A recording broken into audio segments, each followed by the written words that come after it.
वेदाहमेतं पौरुषं महान्तम् आदित्यवर्णं तमसा परस्तात् तमेव विदित्वा अतिमृत्युमेति नान्यः पन्था विद्यते येनाय नान्यः पन्था विद्यते येनाय। ఓం శాంతి శాంతి శాంతి ఓం. ఈ యొక్క ఉపనిషత్తు ధ్యాన గంగా అధ్యాత్మ సత్సంగానికి వచ్చేసినటువంటి వారందరికీ నమస్తే, స్వాగతం, సుస్వాగతం. ఓం నమస్తే ఆచార్యజీ. సర్వేభ్యో నమః. నమః ఆచార్యజీ. అందరికీ నమస్తే. నమస్తే. నువ్వు ఎవరు అనే దానికి మనం పరమాత్మ అని పేరు పెడితే ఎదుటివారు ప్రశ్నిస్తారు ఏంటంటే, మీరు చూసారా, ఎలా ఉన్నారో చూపించండి. అందు గురించి పరిస్థితి ఏంటంటే, కనపడకుండా ఉండి అన్నీ చేస్తున్నాడు కాబట్టి ఆధ్యాత్మికంలో ఉన్నటువంటి వారు పరమాత్మ అంటారు, భక్తి శ్రద్ధలతో ఉన్నటువంటి వారు దేవుడు అంటారు. ఇక సైంటిస్టులు వెళ్ళేందంటే ఒక శక్తి, ఎనర్జీ ఏదో ఉందని చెప్తుంటారు. ఏది ఉన్నా కూడా ఈ రకంగా జరుగుతున్నటువంటి దానికి పేరు పెట్టాం, అంతేగాని పరమాత్మ అని మనము వారు ప్రశ్నిస్తే మనం చూపించండి, నిరూపించండి అతడు పురుషుడా స్త్రీయా అని చెప్పేసి. ఎందుకంటే పుష్పమ్మ గారు ఓంకారేశ్వరి అని పాట పెడుతున్నది స్త్రీలింగంలో. మరి అట్లా భిన్న భిన్నంగా ఉన్నది కాబట్టి నువ్వు ఎవరు అనేటువంటి దానిని భగవంతుడే మన చేత గుచ్చి గుచ్చి ప్రశ్నించి మన ఈ కనపడుతున్నటువంటి ప్రత్యక్షాన్ని కాదని పరోక్షాన్ని అభివ్యక్తం చేయిస్తున్నాడు. వంట చేసేటప్పుడు మా ఉడుకుతున్నటువంటిది, పాలు మసులుతున్నటువంటి ఊటలో నీరు వస్తున్నటువంటిది లోపల నుంచి బయటకు వచ్చేటువంటిది కనబడని తత్వం. కనబడే తత్వం కాదు, కనబడని తత్వం పట్టుకోవాలనేటువంటిది సారాంశం. ప్రయత్నించండి.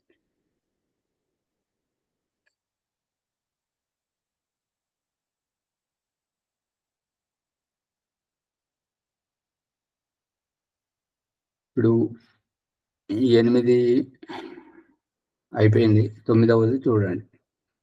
అయం స్తనయిత్నుః సర్వేషాం భూతానాం మధ్వస్య స్తనయిత్నోః సర్వాణి భూతాని మధు యశ్చాయం అస్మిన్ స్తనయిత్నౌ తేజోమయో అమృతమయః పురుషో యశ్చాయం అధ్యాత్మం శాబ్దః సౌవరస్తేజోమయో అమృతమయః పురుషో అయమేవ సా యో అయం ఆత్మేదం అమృతమిదం బ్రహ్మేదం సర్వం. ఈ ప్రకరణం యొక్క సారాంశమంతా ఏంటంటే, జీవాత్మను అస్తిత్వంలోకి తేవడం, జీవాత్మ జన్మ శరీరాలను లెక్కింపజేయడం, తద్వారా దుఃఖ నివృత్తి గురించి ప్రయత్నంను నిరూపించడం, జీవన్ముక్తిని పొందుతున్నటువంటి స్థితిని చెప్పడం, జీవాత్మ ఈ యొక్క జన్మ బంధనంలోకి 84 లక్షల జీవరాశుల జన్మలోకి వచ్చే కంటే ముందు స్వర్గంలో ఉన్నప్పుడు, జన్మలలో ఉన్నప్పుడు, జన్మల నుంచి జన్మలలో ఈ దుఃఖములతోటి పరితాపం చెందుతున్నప్పుడు, దుఃఖ నివృత్తి జీవన్ముక్తిని పొందుతున్నప్పుడు, మళ్ళీ స్వర్గానికి వెళ్ళినప్పుడు అంతటా పరమాత్మయే ఉన్నాడు. ఇదే సర్వం కల్విదం బ్రహ్మ, అంతా పరమాత్మమయంగా. అర్థమవుతుందా? జీవాత్మయే వస్తూ పోతూ ఉన్నాడు. మన వ్యవహారం చేత ఏంటంటే, భోజనానికి వెళ్ళి కూర్చున్నా లేపుకు తీసుకొస్తున్నాడు, పూజకు సంధ్య యజ్ఞము అగ్నిహోత్రానికి వెళ్ళి కూర్చున్నా లేపుకొని తీసుకొస్తున్నాడు, మరియు ఏదైనా పని కోసం బయటకు వెళ్ళినా మళ్ళీ తిప్పి వెనుకకు అక్కడికి తీసుకొస్తున్నాడు. మలమూత్ర విసర్జనకు వెళ్ళినా లేపుకొని తీసుకొస్తున్నాడు. ప్రతి చోట నుంచి వెనుకకు రప్పింపజేస్తున్నాడు. అదే దాని యొక్క ఉద్దేశమే. ఇదంతా చేస్తున్నటువంటిది ఆ యొక్క పరమాత్మని యొక్క లీల వ్యవహారం.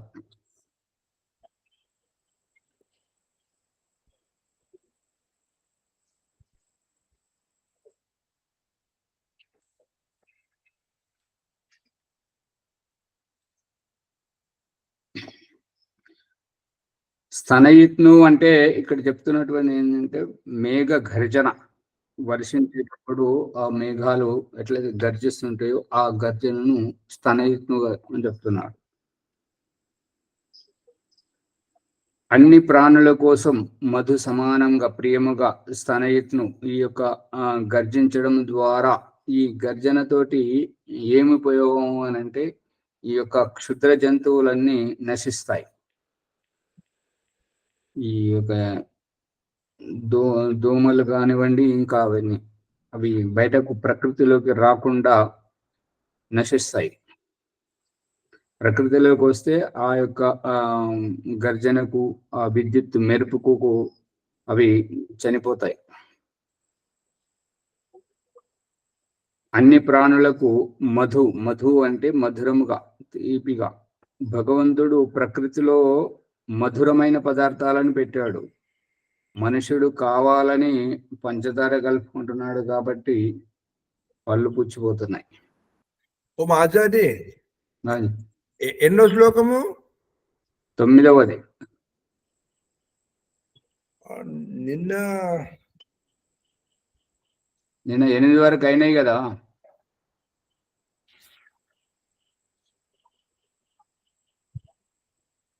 (766వ పేజీ). అలాగే. ధన్యవాదములు.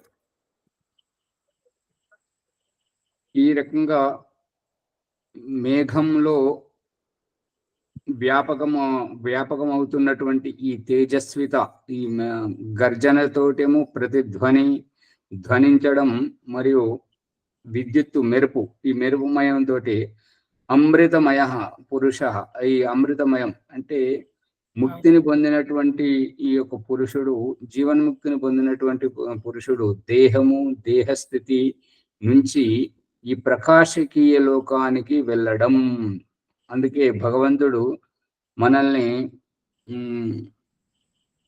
పంచమహాభూతాల గుండా అన్నవౌషధుల కోసం లోపలికి తీసుకెళ్లి ఆ చీకటి నుంచి వృక్ష వనస్పతిగా బయటకు తీసుకొస్తున్నాడు, అన్నవౌషధులుగా. మళ్ళీ అన్నముగా పురుషుని శరీరంలోకి తీసుకెళ్లి అక్కడ రూపాంతరితం చెంది శుక్రముగా బయటకు తీసుకొస్తున్నాడు. శుక్రాణువుగా మళ్ళీ స్త్రీ యొక్క గర్భాశయానికి తీసుకెళ్లి శిశువుగా బయటకు తీసుకొస్తున్నాడు. ఈ యొక్క శిశువు పుట్టి అతను ఆయుష్ ఉన్నంత వరకు బ్రతికి అసఫలమైతేనేమో చానిపోవడం, సఫలమైతేనేమో జీవన్ముక్తిని పొందుతున్నటువంటి ఈ దేహం నుంచి తీసుకొచ్చి పునర్జన్మకు మళ్ళీ అన్నవౌషధులలోకి, మళ్ళీ పృథివీ లోపలికి చీకటిలోకి పంపిస్తున్నాడు. ఈ రకంగా ఇక జీవన్ముక్తిని పొందినటువంటి వారు ఈ దేహస్థితి నుంచి, ఈ యొక్క వర్తమాన పరిస్థితుల నుంచి ప్రకాశకీయ లోకానికి పంపిస్తున్నాడు. ఇదంతా అంటే పెంపుడు జంతువులను, అంటే మనమేమో కోళ్లను, కుక్కలను, ఆవులను, బాతులను, నెమళ్లను, కుందేళ్లను అని మనం అనుకుంటాం. కానీ భగవంతుడు ఏం చూపిస్తున్నాడు అంటే ఈ పెంపుడు జంతువుల ద్వారా, ఈ పెంపుడు జంతువులను నువ్వు రాత్రికి ఎలా కట్టేస్తున్నావో, ఉదయాన్నే ఎలా విడిచిపెడుతున్నావో, ఈ 84 లక్షల జీవరాశులలో ఓ జీవాత్మ, నువ్వు స్వర్గమును ఏవగించి వచ్చావు కాబట్టి నేను బంధించడం జరుగుతుంది. ఇప్పుడు నువ్వు ప్రయత్నపూర్వకంగా ఇంద్రియాలను జయించి ఇంద్రజితుడవై ఈ షట్చక్రాలను ఛేదించుకొని నువ్వు ప్రయత్నపూర్వకంగా జీవన్ముక్తిని పొందుతున్నావు కాబట్టి నిన్ను విడుదల చేయడం జరుగుతుంది. ఇంకేమన్నా అస్పష్టంగా ఉందా? స్పష్టంగా ఉంది. అదే అందుకనే ఇక్కడ చెప్తున్నటువంటిది అంటే శరీరంలో వ్యాపకమైనటువంటి ఈ యొక్క జీవాత్మను శరీరం బయటకు తేజోమయ అమృతమయ పురుషుడు ఈ జీవాత్మను రాకపోకల గురించి చెప్పడం. ఇది వ్యష్టి రూప పిండం యొక్క ఆత్మయే అమృతాన్ని పొందగలుగుతుంటది.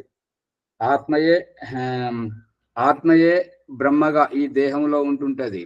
ఆత్మయే ఇదంతా అన్ని 84 లక్షల జీవరాశులలో ఉన్నటువంటిది అంతా ఆత్మనే.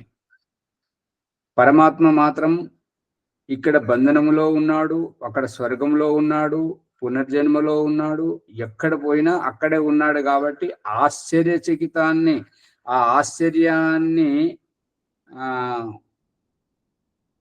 ఆశ్చర్యం అంటే ఆ పరమేశ్వరుని యొక్క ఇందుగలడు అందులో లేడు సందేహం వలదు అనేటువంటి సామెత ప్రకారంగా గర్భం నుండి వస్తున్నటువంటి ఆ పరమాత్మను చూసి స్వర్గంలో భగవంతుని సాన్నిధ్యాన్ని ఏవగించి వచ్చినటువంటి ఆత్మకు ఇక్కడ ఈ 84 లక్షల జీవరాశుల యొక్క గర్భం నుంచి పునర్జన్మనెత్తుతున్నప్పుడు బయట చూసి ఆ రారమ్మని చేతులు పట్టుకున్నటువంటి డాక్టరు, వైద్యురాలు, దాయమ్మ ఎవరెవరైతే ప్రసవం చేయిస్తుంటారో అటువంటి వారిలో పరమాత్మ భావాన్ని చూసి మరియు పశుపక్షి వాటన్నింటిలో భూమి యొక్క కణములో పరమాత్మ భావాన్ని గుర్తించినట్లుగా ఇక్కడ ఋషి చెప్తున్నది ఏంటంటే అమృత ఉపస్తరణమసి, నేను స్వర్గ సుఖాన్ని ఏవగించి ఈ జన్మలో ఈ రూపకంగా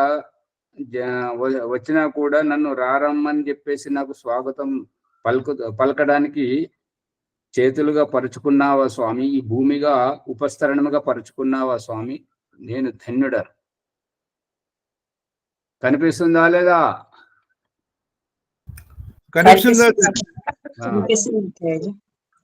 అందు గురించి కిందికి చూస్తే భూమి, పైనకు చూస్తే అపిధానం ఆకాశం. భూమి ఆకాశం మధ్యలో సత్యం యశ శ్రీర్మశ్రీ. ఇదంతా కృతజ్ఞత భావంగా చెప్పేటువంటిది.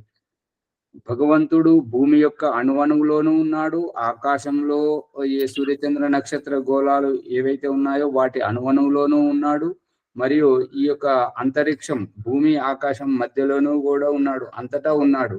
ఈ జీవుడు మాత్రమే ఈ యొక్క భూమిలోకి వచ్చి అన్న రూపంగా అన్న ఔషధుల రూపంలో వస్తున్నాడు, మళ్ళీ పురుషునిలోకి వెళ్ళి శుక్రం రూపంలో వస్తున్నాడు, స్త్రీ గర్భంలోకి వెళ్ళి శిశువుగా వస్తున్నాడు, మరియు ఈ మృత శరీరాన్ని దాటేసి ఒకసారి పునర్జన్మకు వస్తున్నాడు, ఇంకొక వైపు ముక్తికి వెళ్తున్నాడు. ఎక్కడికి వెళ్ళిన జీవాత్మ ప్రయత్నాలే ఉన్నాయి, పరమాత్మ మాత్రం అంతటా నిండి ఉన్నాడు. ఇది ఈ యొక్క యాజ్ఞవల్క్య మహర్షి చెప్తున్నటువంటి సారాంశం. ఇప్పుడు 10వ సంపుటం చూడండి. అయం ఆకాశః సర్వేషాం భూతానాం మధ్వస్య ఆకాశస్య సర్వాణి భూతాని మధు యశ్చాయం అస్మిన్ ఆకాశే తేజోమయో అమృతమయ పురుషో యశ్చ అయం అధ్యాత్మం హృద్యాకాశస్తేజోమయో అమృతమయ పురుషో అయం ఏవ సా యో అయం ఆత్మేదం అమృతమిదం బ్రహ్మేదం సర్వం. బ్రహ్మ మాత్రం అంతటా నిండి ఉన్నాడు. ఎక్కడికి వెళ్ళినా, ఏ రూపకంగా వెళ్ళినా, ఏ స్థితిలో వెళ్ళినా కూడా పరమాత్మ అంతటా నిండి ఉన్నాడు. జీవుడు మాత్రమే స్వర్గంలో ఉన్నప్పుడు ఈ బంధనంలో 84 లక్షల జీవరాశుల జన్మలలో లేడు, ఈ జన్మలలో ఉన్నప్పుడు స్వర్గంలో లేడు, ఈ స్వర్గంలో ఉన్నప్పుడు ఈ జన్మలో ఉన్నప్పుడు పునర్జన్మలో లేడు, పునర్జన్మలో ఉన్నప్పుడు ఈ యొక్క ముక్తిలో లేడు. అంటే జీవుడు మాత్రమే ఇక్కడి నుంచి అక్కడికి, అక్కడి నుంచి ఇక్కడికి వస్తూ పోతూ ఉన్నాడు. ఈ రహస్యాన్ని అగ్నిహోత్రంలో ఆఘార వాద్య భాగాహుతి అగ్నయే స్వాహ సోమాయ స్వాహ ప్రజాపతయ స్వాహ ఇంద్రాయ స్వాహ. ఈ రహస్యం ఆఘార వాద్య భాగాహుతిలో ఈ యొక్క రహస్యాన్ని ఇమిడిచి చూపించడం జరుగుతుంది. పరమాత్మ స్వర్గంలో ఉన్నాడు, ఈ యొక్క సోమ వృక్ష వనస్పతులలో ఉన్నాడు, ప్రజాపతి ఈ యొక్క జన్మించినటువంటి 84 లక్షల జీవరాశుల్లోనూ ఉన్నాడు. మరియు ఇంద్రాయ మళ్ళీ జీవన్ముక్తిని ప్రాప్తించుకొని స్వర్గానికి వెళుతున్నటువంటి జీవాత్మలకి అక్కడ స్వర్గంలోనూ ఉన్నాడు. అంతటా నిండి ఉన్నాడు జీవాత్మ. ఆచార్య, సోమ అంటే చంద్రుడు కదా. అదే సోమము చంద్రుని ద్వారానే ఈ వృక్ష వనస్పతి పంటలనేటువంటి పండేటువంటివి. ఆ సోమముతోటే ఈ యొక్క షోడశ కళలతోటే మనుషునికి షోడశ సంస్కారాలు. అవే శుక్లపక్ష కృష్ణపక్ష తిథులు.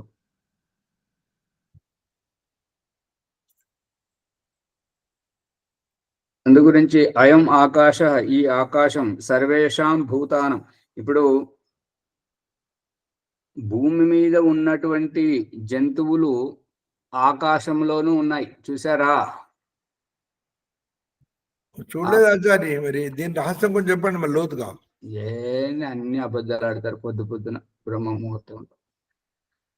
జ్యోతిషం కన్యా రాశి, సింహరాశి, మేషరాశి, కర్కటక రాశి, అవన్నీ చూడలేదా?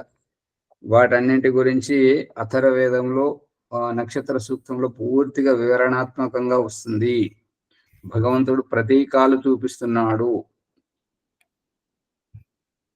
అందు గురించి ఈ వ్యోమములో ఈ మన భూమి ఒకటే కాదు, మన సూర్యుడు ఒకటే కాదు, ఎన్నో సూర్యులు ఉన్నారు, ఎన్నో భూములు ఉన్నాయి, ఎంతో విశాలమైనటువంటి సృష్టి ఉన్నది. భగవంతుడు చూపిస్తున్నటువంటిది ఏంటంటే, మీ పక్కింట్లోకి వెళ్ళినట్టుగా, పక్క ఊరిలోకి వెళ్ళినట్టుగా, పక్క దేశంలోకి వెళ్ళినట్టుగా, చుట్టాలుగా వెళ్ళినట్టుగా ఇంకొక భూమిలోకి కూడా, అంటే ఈ ప్రళయం అయిపోయేటప్పుడు ఇక్కడ ప్రళయం అవుతుంటే ఇక్కడ ఉన్నటువంటి వాళ్ళని అందరినీ అక్కడికి చేర్పించడం. మనం పాత ఇల్లు కూల్చుకొని కొత్త ఇల్లు కట్టుకునే వరకు ఇంకొక ఇంట్లో ఉండాలి కదా, కిరాయికో ఇట్లా. ఆ రూపకంగా భగవంతుడు ఇదంతా వ్యవస్థ చేస్తుంటాడు అన్నట్టుగా. ఆ బ్రహ్మాండంలో చేస్తున్నదే మనం పిండ సృష్టి లోపల తల్లిదండ్రుల ద్వారా పిల్లలకు చేయిస్తున్నాడు భగవంతుడు. అందు గురించి అయం ఆకాశ సర్వేషాం భూతానాం, ఈ ఆకాశం అన్ని ప్రాణుల యొక్క, మధ్వస్య ఆకాశస్య సర్వాణి భూతాని మధుయశ్చ అయం అస్మిన్ ఆకాశే తేజోమయ అమృతమయ. ఈ యొక్క మధురం అంటే ప్రియముగా అంటే ఇష్టపూర్వకంగా. ఈ సూర్యుడు ఉదయించడం ఇష్టం, చంద్రుడు నిండు పౌర్ణమి వెన్నెల కురవడం ఇష్టం, ఆ యొక్క ఆనందాన్ని అనుభూతి పొందడం, ఈ యొక్క రహస్యాలన్నీ.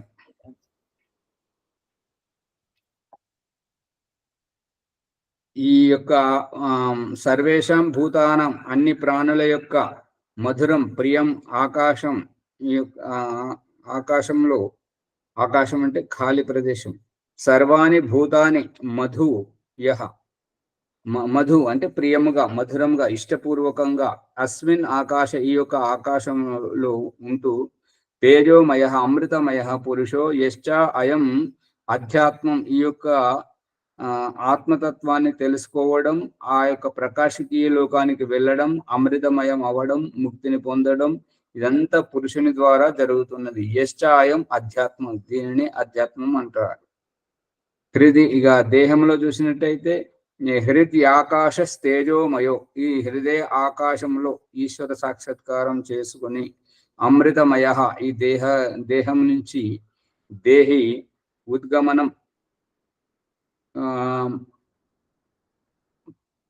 పక్షి రూపకంలో ఈ యొక్క లఘు మస్తిష్కం, బృహత్ మస్తిష్కం, చిన్న మెదడు పెద్ద మెదడు మధ్యలో ఒక పక్షి ఉన్నది, చూసారా? పక్షి ఆకృతి. చూసాం. ఆ మెదడును ఓంప్రకాష్ ముక్కలు చేసి అది చూపిస్తున్నప్పుడు దాంట్లో పక్షి ఆకృతిని చూసారా? మర్చిపోయారా? ఆ రహస్యాన్నే ఈ యొక్క ఆదిశంకర చిత్రంలో పంచ ప్రాణాలు అన్నప్పుడు 5 పక్షులుగా తీసి చూపించాడు. అదే రహస్యం. అంతే. గూటిలోంచి పక్షి ఎగిరిపోయిందా అంటే చనిపోయినటువంటి వారు పాస్ అవే, దాని గురించి చెప్తుంటారు అన్నట్టు ఆ రహస్యం. ఓ మాజా, ఎగిరిపోయే పక్షి ఒకటే కదా, మరి 5 ఎందుకు? పంచ ప్రాణాలు పంచ ప్రాణాలు ఎగిరిపోయాయని అర్థం. అది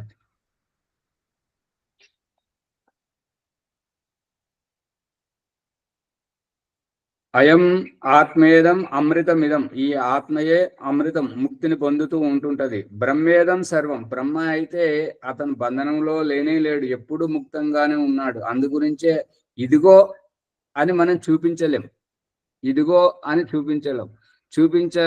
చూపించబడేటువంటిది ఏంటంటే బంధనాన్నే చూపించడం జరుగుతుంది. 84 లక్షల జీవరాశుల రూపంలో, ఈ యొక్క స్థావర జంగ రూపంలో ఇదంతా మూర్తి భవించినటువంటి తత్వంని చూపించడం జరుగుతుంది. పరమాత్ముడు అమూర్త రూపం, మూర్త రూపం దాల్చలేదు కాబట్టి చూపించడానికి వీలు పడదు. ఇప్పుడు 11వ చూడండి. అయం ధర్మ సర్వేషాం భూతానాం మధ్వస్య ధర్మస్య సర్వాణి భూతాని మధు యశ్చాయమస్మిన్ ధర్మే తేజోమయో అమృతమయ పురుషో యశ్చాయం అధ్యాత్మం ధర్మస్తేజోమయో అమృతమయ పురుషో అయమేవ సా యో అయం ఆత్మేదం అమృతమిదం బ్రహ్మేదం సర్వం. ఈ రూపకంగా ఇంతవరకు భూమి మీద ఉన్నటువంటి జీవరాశుల గురించి, ఆకాశీయ పక్షి జాతి జీవరాశి గురించి చెప్పడం జరిగింది. ఇప్పుడు ఆ జీవరాశుల యొక్క ధర్మం అంటే పురుషార్థం అంటే కర్తవ్యం అంటే అవి చేసేటువంటి మంచి చెడు పనుల యొక్క పురుషార్థం గురించి చెప్తున్నాడు. అయం ధర్మ, ఈ యొక్క పురుషార్థం కదలిక అనేటువంటిది ఏవేవైతే ప్రాణులైతే సర్వేషాం భూతానాం మధ్వస్య ధర్మస్య, ప్రతిదీ ఇష్టపూర్వకంగానే, తప్పు చేసినా మెప్పు చేసినా, ఒకదాన్ని చంపినా ఒకదాన్ని చేసినా కూడా అన్ని ప్రాణులన్నీ ఇష్టపూర్వకంగానే చేస్తున్నాయి అన్నమాట. సర్వాణి భూతాని మధు, అన్ని ప్రియముగానే, యశ్చాయం అస్మిన్ ధర్మే, ఈ రూపకంగా ఏ ప్రాణి తన యొక్క ధర్మంలోనే, తన యొక్క పురుషార్థంలోనే తేజోమయో అమృతమయ, ఆ రకంగా చేస్తూ అన్ని తేజస్వంతం అవుతున్నాయి, అమృతమయం అవుతున్నాయి. పురుషో, ఆ యొక్క అన్ని ఈ ప్రాణులన్నీ ఇటు శరీరాలలో ఉన్నటువంటి ఈ పురుషార్థం చేసేటువంటిది అంతా ఎవరు అని అంటే పురుష, అమృతమయ పురుష, ఈ అమృతమయమైనటువంటి పురుషుడు. యశ్చాయం అధ్యాత్మం, ఇది అధ్యాత్మము. ధర్మస్తేజోమయో, ఈ కర్తవ్యం నుంచి. ఇప్పుడు మనం పురుషార్థం గురించి ఇక్కడ చెప్తున్నాడు కదా, మరి సంధ్యోపాసన అంగస్పర్శలో అక్రియ గురించి చెప్తున్నాడు, ఇక్కడ క్రియ గురించి చెప్తున్నాడు, అక్కడ అక్రియ గురించి చెప్తున్నాడు. అంటే క్రియ చేసేది మనమే, క్రియ నుంచి నివృత్తి పొందేది మనమే, జీవులమే. ఆ క్రియ నుంచి అక్రియ స్థితి, క్రియాస్థితి నుంచి అక్రియ స్థితి చేరి, ధ్యాన స్థితి నుంచి సాక్షాత్కార స్థితి. మా మునిగారు ఈ ధ్యానం అనేటువంటిది చేసేటువంటిదంతా ధారణ వరకు వర్తిస్తుంటది. జ్ఞానంలో సాక్షాత్కారం అంటే అనుభూతి మాత్రమే. ఇప్పుడు కళ్ళు లేనటువంటి వారికి తల్లి యొక్క అనుభూతిని అనుభవింపజేస్తున్నాడు. అదే తల్లిగా భావించినటువంటి శ్రీకృష్ణుడు ఆకలేస్తే పాలు తాగుతుంటే ఆ రాక్షసి విషమయమైనటువంటి పాలనిస్తుంటే ఆ స్తన్యాన్ని సైతం కాటు వేశాడు, కొరిగాడు అనమాట. తద్వారా విరవేళ్లాడుతూ ఆ రాక్షసి చనిపోయింది. ఇదంతా ఈ యొక్క పరమేశ్వరుడు చేస్తున్నటువంటి వ్యవస్థలో జీవాత్ముడు అన్ని రూపాలలో, అన్ని జన్మలలో ఈ యొక్క పురుషార్థం చేసేటువంటిది, పురుషార్థం నుంచి నివృత్తి అయ్యేటువంటిది. ఇప్పుడు అగ్నిహోత్రి గారు వచ్చారు, అగ్నిహోత్రి గారు అక్కడ ఇల్లు కడుతూనే ఇక్కడ ఆశ్రమం గురించి ఆలోచిస్తూ, మరి అందరి ట్రస్ట్ వాళ్ళతో చర్చించడానికి వాళ్ళ ఇంట్లోకి పోతూ అందరితోటి చేసుకుంటూ మళ్ళీ ఇప్పుడు తరగతికి వచ్చారు. అంటే ఎక్కడ ఏ పురుషార్థం చేసినా జీవుడు మాత్రమే, దేహమే విడివిడిగా కనబడుతుంది. ఏ రూపకంగా చేసినా కూడా దేహం కనబడుతుంది, కానీ ఆ దేహంలో తాపత్రయపడేటువంటిది జీవాత్మ. దాని గురించే చెప్తున్నాడు అనమాట. ఈ ఆచార్య ఆంజీ దేహం ద్వారా పురుషార్థం చేస్తూ దేహి మాత్రం కనబడకుండా ఉన్నాడు కదా. అదే ఆ దేహియే, దేహమే కనబడుతుంది, దేహి కనబడడం అంట. అందు గురించి ఆ పురుషార్థం ఇప్పుడు ఇక్కడనేమో ఈ పురుషార్థం ఎలా చేస్తున్నది అనేటువంటిది ప్రతి ప్రాణి 84 లక్షల జీవరాశుల్లో ప్రతి ప్రాణి ఆయా జన్మలలో కదలాడుతూ తాపత్రయపడుతున్నటువంటి ఆ పురుషార్థాన్ని చూపించడం. సంధ్యోపాసన అంగస్పర్శ మంత్రాలలో క్రియ నుంచి నివృత్తి అయ్యి కేవలం సాక్షిభూత స్థితికి తీసుకొస్తున్నాడు. సాక్షిభూత స్థితిలో అక్కడ చేయాల్సింది ఏమీ లేదు, తమాషా చూడాల్సిందే.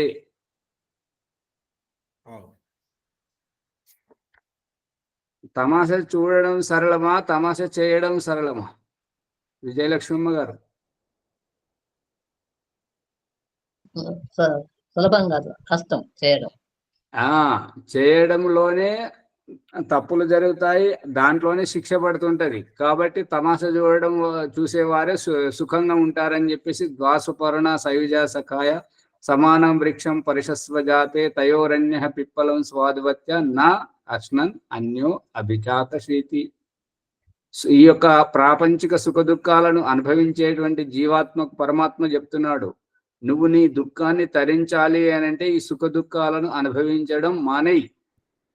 నువ్వు సాక్షిభూత స్థితిలో రా, నాలాగానే నువ్వు సాక్షిభూతమైపో. నీకు ఏ సుఖ దుఃఖము అంటదు, నీకు ఏ బాధ ఉండదు. తల్లిదండ్రులు చెప్తే పిల్లలు వింటారా?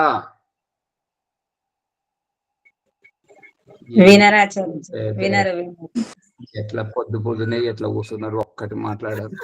తల్లిదండ్రులు చెప్తే పిల్లలు వింటారా?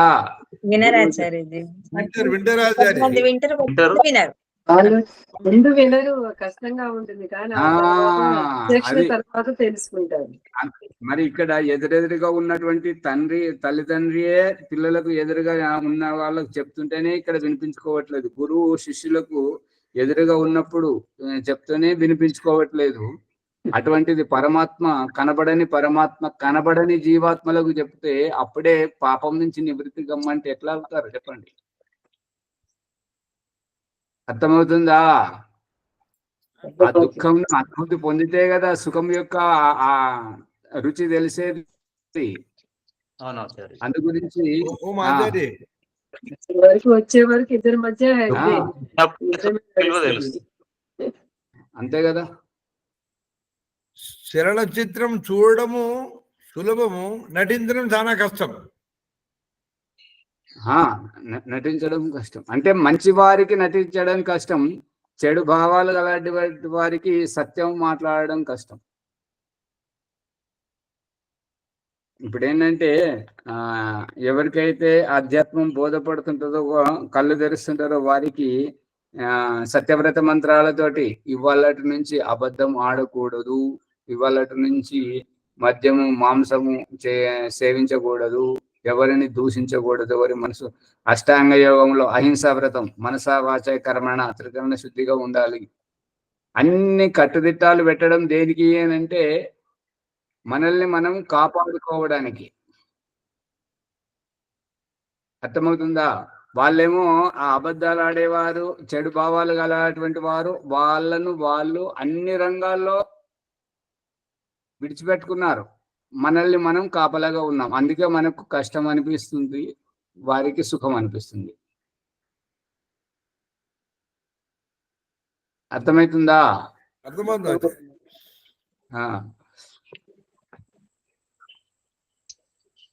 ప్రదరీ కట్టుకుంటేనే కదా లోపల ఏమి కనపడకుండా ఉండేది. అట్లాగే ఇక ఇదంతా పురుషార్థం నుంచి ఈ కర్మ నివృత్తి పొందేటువంటిది ఎవరు అంటే జీవాత్మ. కర్మలోకి వచ్చే కంటే ముందు, జన్మలోకి వచ్చే కంటే ముందు, దేహధారణ చేసే కంటే ముందు, దేహధారణ చేసినప్పుడు, దేహంలో తాపత్రయపడుతున్నప్పుడు, దేహముక్తి పొందుతున్నప్పుడు, స్వర్గము చేరుకున్నప్పుడు, అన్ని అవస్థలలో అంతటా పరమాత్మయే నిండి ఉన్నాడు. పరమాత్మ వచ్చేది లేదు, పోయేది లేదు. దీని ద్వారా నిరూపణ అవుతుంది ఏంటంటే అవతారవాదం. మొత్తం కూకటి వేళ్లతో పెకిలించబడుతుంది. బాలరాజు గారు చూడండి. అవతారవాదం ఏమి లేదు.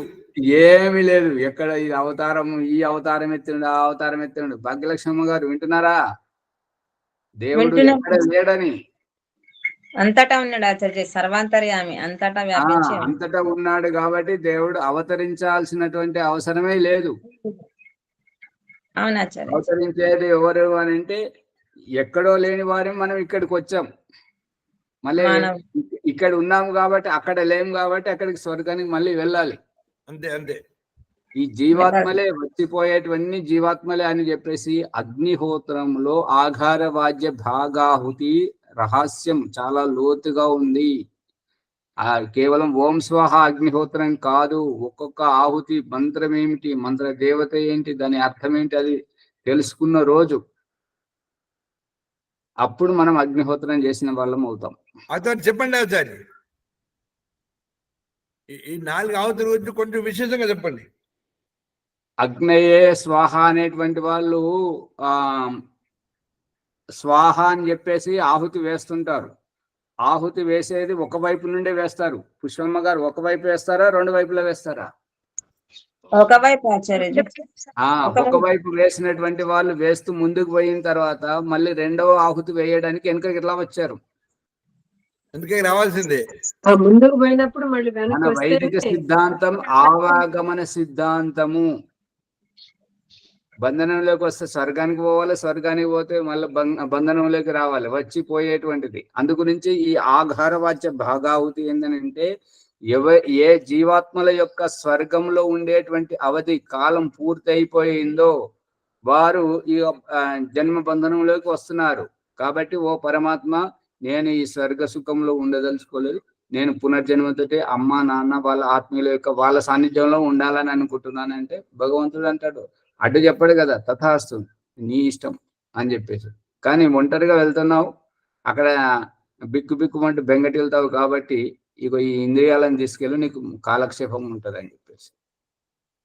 మనం ఈ భౌతికవాదంతో ఉన్నటువంటి వాళ్ళు ఈ కళ్ళతో చూసిందే ప్రత్యక్షమని, చెవులతో విన్నదే సత్యమని, నోటితో మాట్లాడింది నేను స్వయంగా మాట్లాడాను అని చెప్పేసి అవి ఏవైతే అంటుంటారో ఇది అజ్ఞానంలో ఉన్నటువంటి వారు.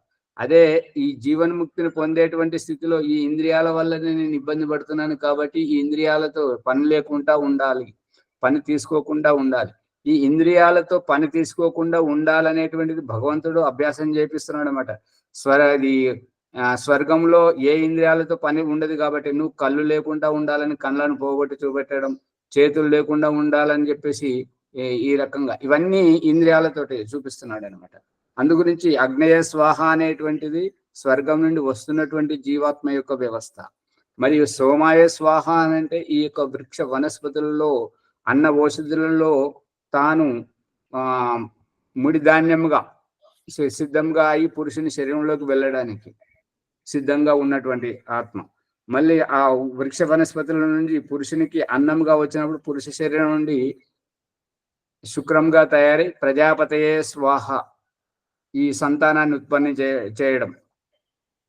సంతానాన్ని ఉత్పన్నం చేసిన తర్వాత తను 84 లక్షల జీవరాశుల జన్మలలో ఏ పనులు చేసుకోవాలో, ఏ రకంగా చేసుకోవాలో, ఎంత దుఃఖం అనుభవించాలో అనుభవించిన తర్వాత ఇక నాకు ఈ జన్మలొద్దు, ఇది వద్దు నాయన, త్రాహిమాం అనుకుంటూ ఓం ఇంద్రాయ స్వాహ అని మళ్ళీ పైకి వెళ్ళాడు.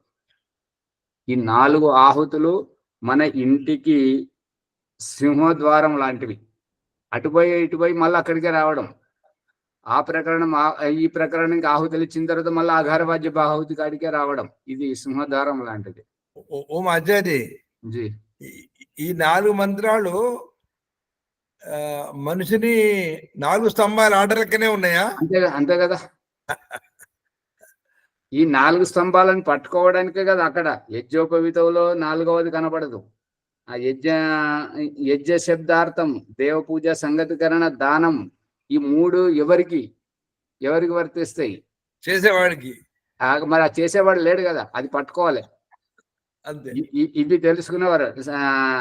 4 సమిధలలో ఒక సమిధ లేదు కదా, ఆ సమిధను పట్టుకోవాలి. మళ్ళీ జల ప్రసేచనంలో 3 దిశలో ఉన్నాయి, 4వ దిశ ఎక్కడ? ఆ 3 దిశలనేమో చల్లడం ఎందుకు?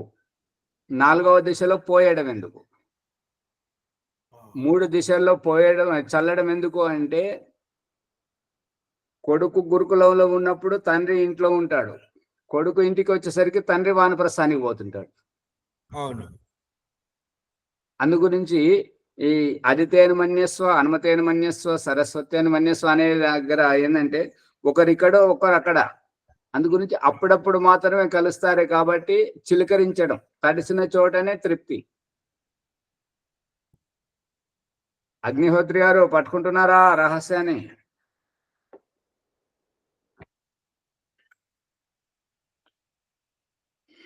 సరే. అందుకని పరమాత్మ అగ్నేయ స్వాహ అని జీవాత్మ ఆ స్వర్గం నుండి వస్తున్నప్పుడు పరమాత్మ సాన్నిధ్యం నుండే పరమాత్మను వదులుకొనే వచ్చింది. కానీ ఇక్కడ జన్మిస్తున్నప్పుడు ఇక్కడ కూడా ఉన్నారు. నమస్తే స్వామి, వింటున్నా స్వామి. సరే, మంచిది. అందుకని ఈ అగ్నేయ స్వాహ అన్నప్పుడు స్వర్గం నుంచి వచ్చేటప్పుడు పరమాత్మ సాన్నిధ్యం నుంచే జీవాత్మ వచ్చింది. సోమాయ స్వాహ అని ఈ యొక్క చంద్రుని యొక్క కళలు వృక్ష వనస్పతిలో రసరూపకంగా ఉండడం, మరియు ప్రజాపతే స్వాహ అనే దాంట్లో సంతానోత్పత్తి 84 లక్షల జీవరాశుల జన్మల వెళ్ళడానికి, ఇంద్రాయ స్వాహ ఇక చివరికి ఈ జన్మలద్దు, ఈ దుఃఖమొద్దు, ఇదంతా వద్దు, నేను మళ్ళీ స్వర్గానికి వస్తున్నానని చెప్పేసి జీవన్ముక్తి పొందేటువంటి స్థితి. అంతటా ఆ పరమాత్మ ఉంటాడు. కానీ జీవాత్మ మాత్రమే ఇక్కడ ఉంటే అక్కడ ఉంటే ఇక్కడ ఉండడు. అంటే జీవుడు అల్పుడు, అల్ప సంతోషి, ఏకదేశి. పరమేశ్వరుడు సర్వజ్ఞుడు, సర్వవ్యాపకుడు, సర్వాంతర్యామి. అది రహస్యం. అందుకే జీవుడే ముక్తిని పొందుతుంటాడు, జీవుడే జన్మల్లోకి వస్తుంటాడు, ముక్తిని పొందుతుంటాడు. ఇదంతా జీవుని యొక్క కార్యక్షేత్రం, ప్లాట్ఫారం, వేదిక. అర్థమవుతుందా? జీవాత్మ స్థితి అంతా ఈ 4 మంత్రాల్లోనే ఉంది. అసలు అది అంతా పుస్తకంలో వస్తున్నది. ఇప్పుడు అగ్నిహోత్రం పుస్తకంలో వస్తుంది. ఇక నిన్న చెప్పిన నాటకం ఏమైనా గుర్తుందా, మర్చిపోయారా? నాటకాల రాయుడు, నాటకం, వీధి నాటకం ఏది గుర్తులేదా? అయ్యయ్యో, గుర్తుంది ఆచార్య. ఆచార్య ఈ రంగంలో ఎలా నటింపజేస్తున్నాడో పరమాత్మ ఇక్కడ మమ్మల్ని నటింపజేస్తున్నాడు. మమ్మల్ని అనొద్దు, మనల్ని.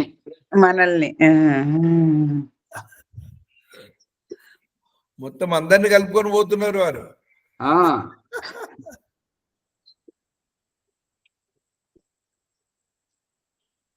అందుకని జీవుడే ఈ తాపత్రయపడేటువంటి సుఖ దుఃఖాలను అనుభవించేటువంటిది, జీవన్ముక్తిని పొందేటువంటిది. బ్రహ్మ మాత్రం అంతటా నిండి ఉన్నాడు, పూర్ణ తృప్త కాముడుగా ఉన్నాడు.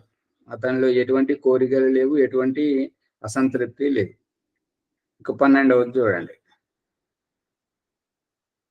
ఇదం సత్యం సర్వేషాం భూతానాం మధ్వస్య సత్యస్య సర్వాణి భూతాని మధు యశ్చాయమస్మిన్ సత్యే తేజోమయో అమృతమయ పురుషో యశ్చ అయం అధ్యాత్మం సా అత్యంత సాత్యస్తేజోమయో అమృతమయ పురుషో అయమేవ సా యో అయం ఆత్మేదం అమృతమిదం బ్రహ్మేదం సర్వం. ఈ రకంగా ఈ సత్యం చెప్పాలని, సత్యవ్రతం తీసుకోవాలని, యజ్ఞోపవీత ధారణ చెయ్యాలని, సన్యాసం తీసుకోవాలని, వానప్రస్థం తీసుకోవాలని, బ్రహ్మచర్యం పాటించాలని, ఈ యొక్క నియమనిష్టల్లో ఉండేటువంటిది ఎవరు? దేవుడా, జీవుడా? జీవుడు. మరి పెళ్లి చేసుకునేది ఎవరు? సంతానాన్ని కనేది ఎవరు? అంతా జీవుడే. అంతే. తండ్రి శరీరంలో ఉన్నది జీవుడే, సంతానం శరీరంలో ఉన్నది జీవుడే. అంతా ఈ యొక్క స్థావర జంగములలో అంతటా ఉన్నటువంటిది జీవుడు మాత్రమే. దేవుడు భగవంతుని యొక్క ఆనందాన్ని అనుభవించడానికే, సుఖం అనుభవించడానికి.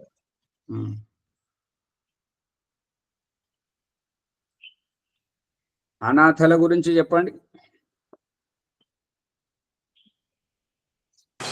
భగవంతుని ఆశ్రయించిన వాళ్ళు అనాథలు తప్ప విడిగా అనాథలు ఎవరు ఉండదు. అది భగవంతుని యొక్క గుట్టు తెలియని వారు. త్వమేవ మాతా చ పితా త్వమేవ మమేవ దైవం త్వమేవ బంధుచ సఖా త్వమేవ. ఆ సఖ, తల్లి, తండ్రి, గురువు, దైవం అన్ని అతడే. కాబట్టి అనాథలు ఎవరు లేరు. అనాథలుగా భావించేవారు ఏం భావిస్తారు అంటే వారు అనాథలు అవుతారు. ఆ తల్లిదండ్రుల పార్థివ దేహాలు లేవని, వాళ్ళు కోల్పోయామని చెప్పేసి అటువంటి వారిని అనాథలు అంటారు. అంతేనా, ఇంకేమన్నా? అంతే సార్. కానీ ఆధ్యాత్మికంలో మాత్రం పరమాత్మ పశువులకు, పక్షులకు, ప్రతి ఒక్కరికి 84 లక్షల జీవరాశులకు ఎప్పటికీ అందుబాటులో ఉంటాడు.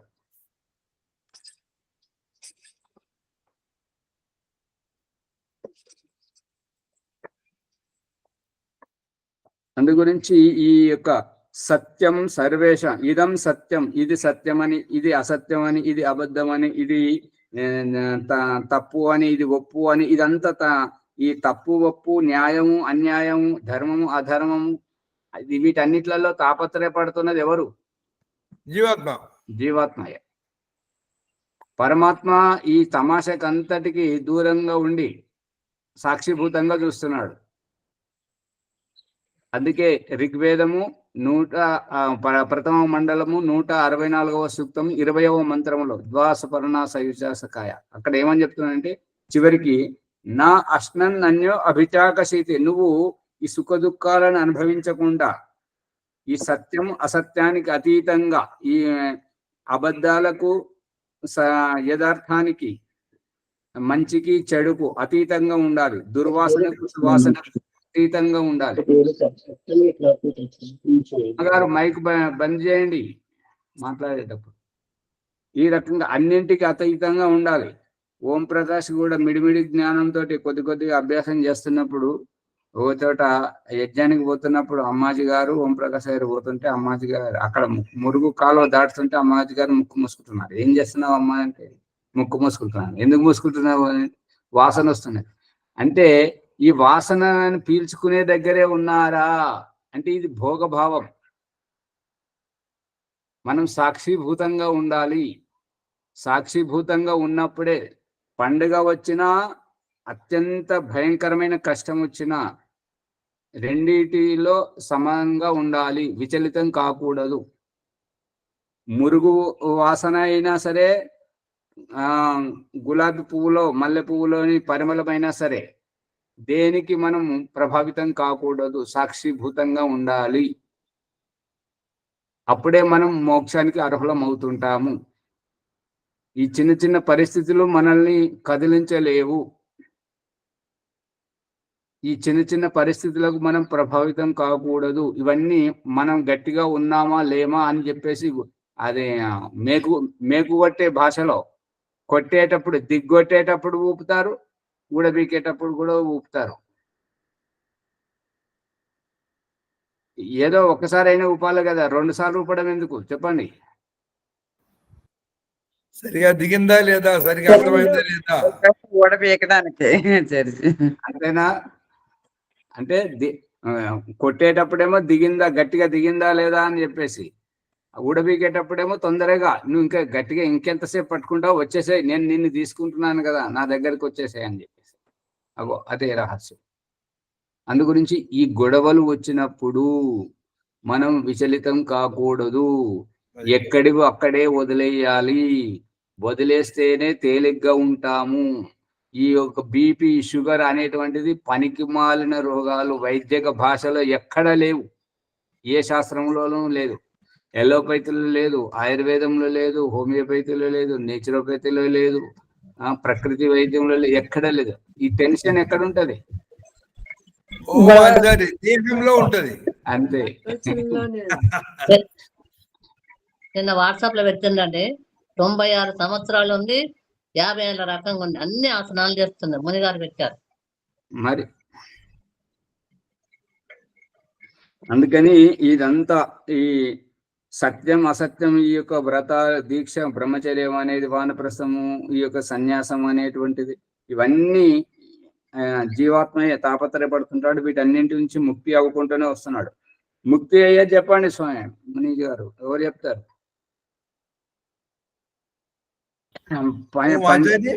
పంచమహాభూతాల నుండి ముక్తి అయ్యి అన్న ఔషధులకు వస్తున్నాడు. అన్న ఔషధుల నుండి ముక్తి పొంది ఆహారంలోకి వస్తున్నాడు. ఆహారం నుండి ఈ ఆహారం రూపంలో పురుషుని శరీరంలోకి వచ్చి ఆహారం నుండి ముక్తి పొంది శుక్ర రూపంలోకి వస్తున్నాడు. శుక్రం నుంచి శుక్ర రూపంలో గర్భంలోకి వచ్చి శిశు రూపంలోకి వస్తున్నాడు. శిశు రూపం నుంచి జన్మిస్తున్నాడు. ఈ శరీరంకి మృతదేహం నుంచి అసఫలమైతేనేమో పునర్జన్మ కోసం ముక్తి అవుకుంటూనే వస్తున్నాడు కదా.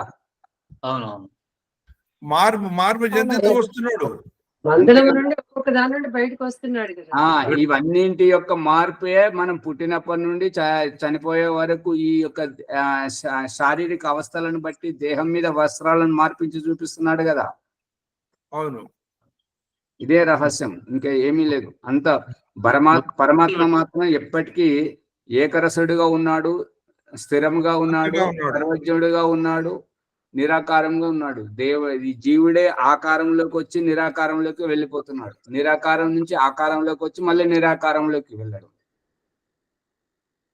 ఈ జీవుని యొక్క తాపత్రయం ఇదంతా, ఈ యొక్క అండపిండ బ్రహ్మాండం స్థావర జంగములంతా జీవాత్మని యొక్క ప్లాట్ఫారం, కార్యక్షేత్రం, వేదికనే. సమయం పరిగెడుతుంది కాబట్టి ఇది ఒక్కటి పూర్తి సిద్ధం అయిపోయింది. తేజోమయ అమృతమయ పురుష, ఈ తేజస్వంతంగా అవడం, జ్ఞానోదయం కలిగించుకోవడం, అమృతమయం ముక్తిని పొందడం, ఇదంతా పురుష జీవాత్ముడే చేస్తున్నాడు, జీవాత్ముడే పొందుతున్నాడు. యశ్చాయం అధ్యాత్మం, ఈ రకంగా పొందడమే అధ్యాత్మం. సాత్య తేజోమయో అమృతమయ పురుష, ఈ యొక్క అతడే వీటన్నింటి లోపల.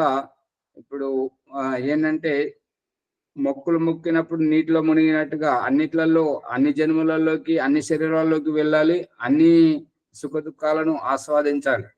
ఆ రకంగా ఆస్వాదించుకుంటూ వచ్చేటువంటిదే ఈ వ్రతాలు, ఈ దీక్షలు, ఇవన్నీ శిక్షలు, ఇవన్నీ. దీంతో వీటన్నింటి నుంచి జీవుడే అనుభవోపేతంగా జీవనముక్తిని పొందుతున్నాడు. పరమాత్మ మాత్రం అన్నిటినీ సాక్షిభూతంగా చూస్తున్నాడు. పరమాత్మ ఎక్కడున్నాడు అక్కడే ఉన్నాడు. ఎక్కడున్నాడు అక్కడ ఉన్నాడు అంటే అక్కడే అని కాదు, అంతటా ఉన్నాడు కదా.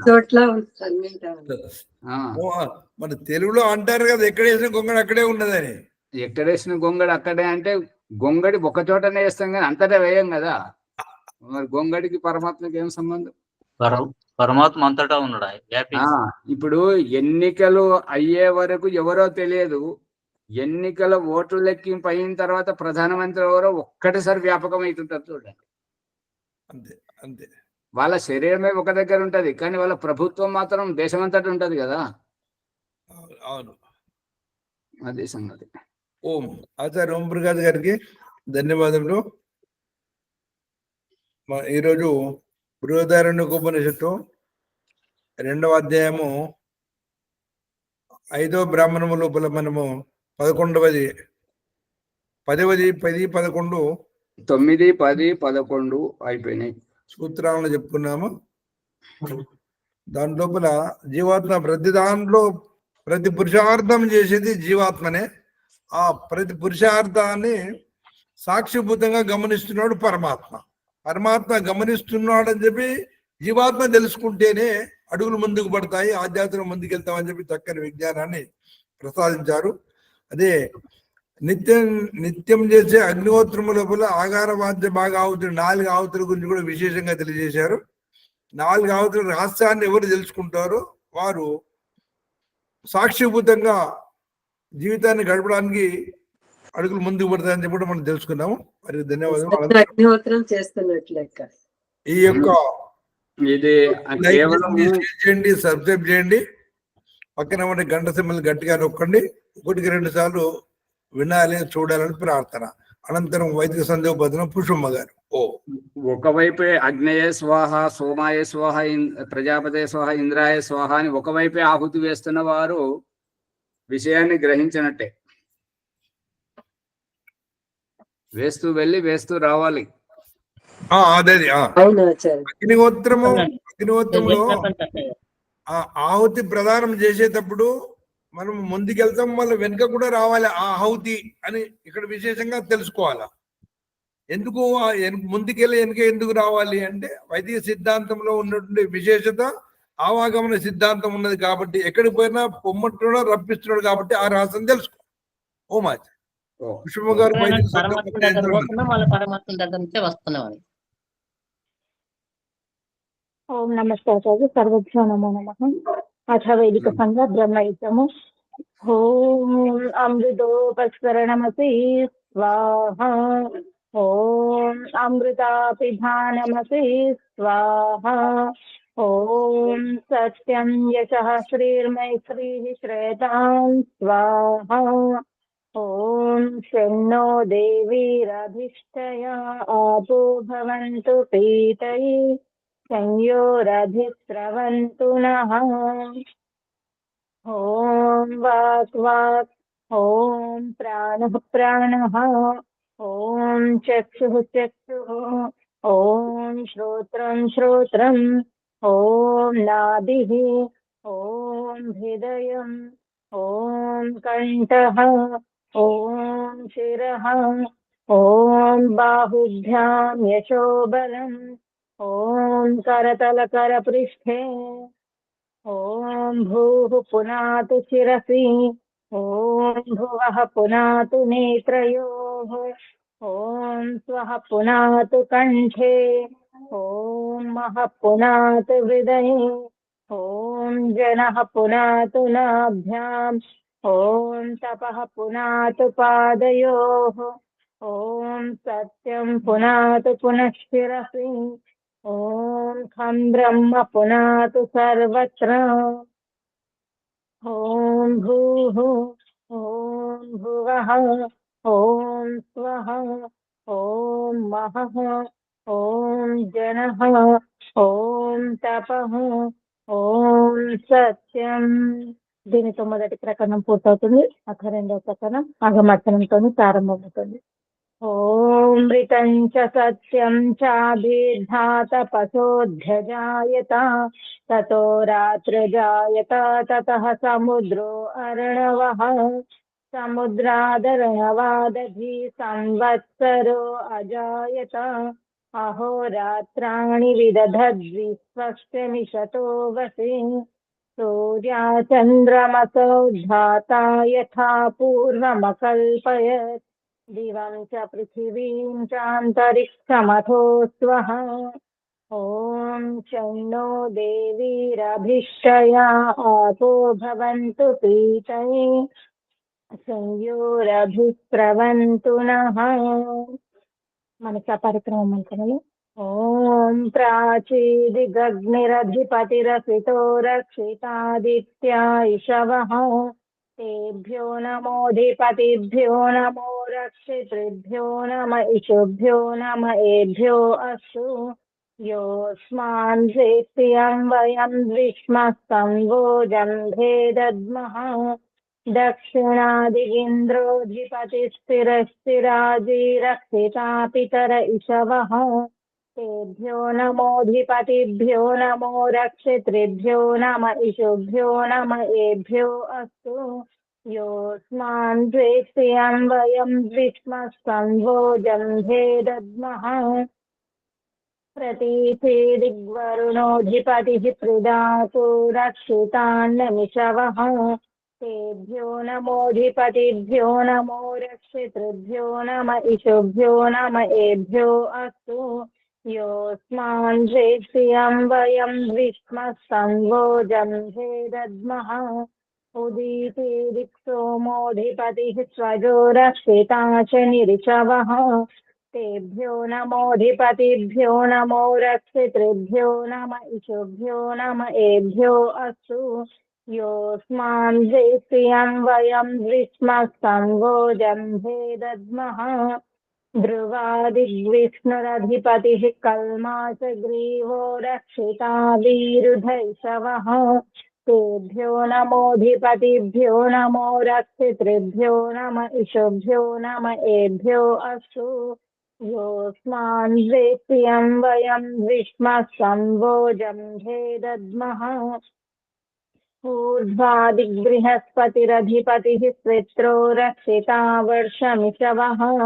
तेभ्यो नमोऽधिपतिभ्यो नमो रक्षितृभ्यो नम इषुभ्यो नम एभ्यो अस्तु योऽस्मान् दृष्ट्रियं वयं विस्मः संवोजं भेदद्मः उपस्थानमन्त्रमुलते जातवेदसे सुनवाम सोममराति यतो निदहाति वेदः सनः पर्षदति दुर्गाणि विश्वानावेव सिन्धुं दुरितात्यग्निः चित्रं देवानामुदगादनीकं चक्षुर्मित्रस्य वरुणस्याग्नेः आप्राद्या वा पृथिवी अन्तरिक्षं सूर्य आत्मा जगतस्तस्तुषश्च उदुत्यं जातवेदसं देवं वहन्तु चेतवः दृशे विश्वाय सूर्यम् उद्वयं तमसस्परिस्वः पश्यन्त उत्तरं